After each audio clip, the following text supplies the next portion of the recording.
नमस्कार मित्रांनो, तुमचं आपल्या चॅनलमध्ये स्वागत आहे। आज आपण GNM थर्ड इयर रिसर्च मॅनेजमेंटमधला खूप इम्पॉर्टंट प्रश्न पाहणार आहोत। बऱ्याच वेळा हा प्रश्न परीक्षामध्ये विचारला गेलेला आहे 5 मार्कासाठी आणि यावेळेस पण विचारला जाऊ शकतो। तर तयारी करून ठेवा। आपण आज पाहणार आहोत सॅम्पलिंग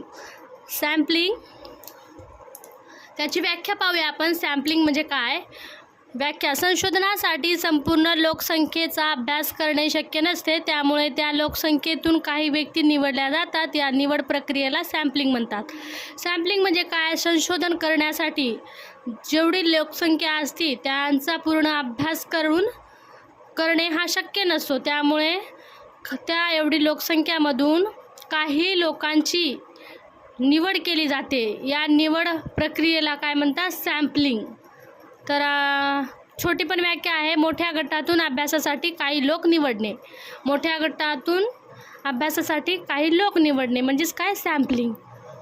समजलं ना सॅम्पलिंग म्हणजे काय? संशोधनासाठी संपूर्ण लोकसंख्येचा अभ्यास करणे शक्य नसते, त्यामुळे त्या लोकसंख्येतून काही व्यक्ती निवडल्या जातात। या निवड प्रक्रियेला सॅम्पलिंग म्हणतात। तर आपण आता सॅम्पलिंगचे वैशिष्ट्य पाहूया काय काय आहेत। नंबर 1चं वैशिष्ट्य आहे लोकसंख्येतून काही व्यक्ती निवडल्या जातात। लोकसंख्येतून काही व्यक्ती निवडल्या जातात। नंबर 2 आहे वेळ आणि खर्च वाचतो। याच्यामुळे वेळ आणि खर्च पण वाचतो। 3 आहे संशोधन करणे सोपे होते। संशोधन करणे सोपे होते। 4 आहे निवडलेला गट संपूर्ण लोकसंख्येचे प्रतिनिधित्व करतो। निवडलेला गट संपूर्ण लोकसंख्येचे प्रतिनिधित्व करतो। तर वैशिष्ट्य काय काय आहे बघा। लोकसंख्येतून काही व्यक्ती निवडल्या जातात। जेवढी लोकसंख्या आहे त्याच्यामधून काही लोकांचीच निवड केली जाते। या सॅम्पलिंगमुळे वेळ आणि खर्च वाचतो। संशोधन करणे सोपं जाते।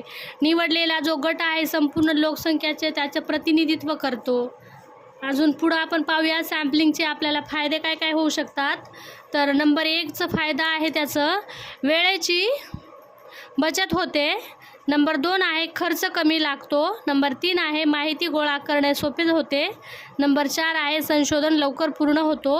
नंबर 5 आहे काम सोपे होते। नंबर 6 आहे माहिती लवकर मिळते।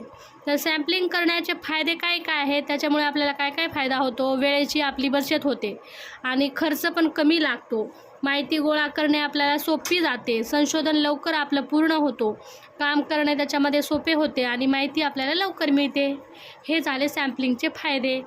तर खूप सोपे आहे फायदे, इझी लक्षात राहून जातं। त्याचा आपण निष्कर्ष पाहूया काय काय आहे निष्कर्षमध्ये।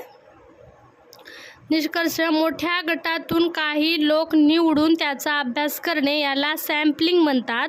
संशोधनासाठी संपूर्ण लोकसंख्येचा अभ्यास करणे शक्य नसते, त्यामुळे त्या लोकसंख्येतून काही व्यक्ती निवडल्या जातात। मोठ्या गटातून काही लोक निवडून त्याचा अभ्यास करणे। मोठा जो गट आहे त्याच्यातून काही व्यक्ती जे हुशार आहे ते निवडणे आणि त्याचा अभ्यास करणे यालाच काय म्हणतात? सॅम्पलिंग म्हणतात। तर पुढे आहे संशोधनासाठी संपूर्ण लोकसंख्येचा अभ्यास करणे शक्य नसते, त्यामुळे त्या लोकसंख्येतून काही व्यक्ती निवडल्या जातात, त्याला सॅम्पलिंग म्हणतात। हे झालं निष्कर्ष।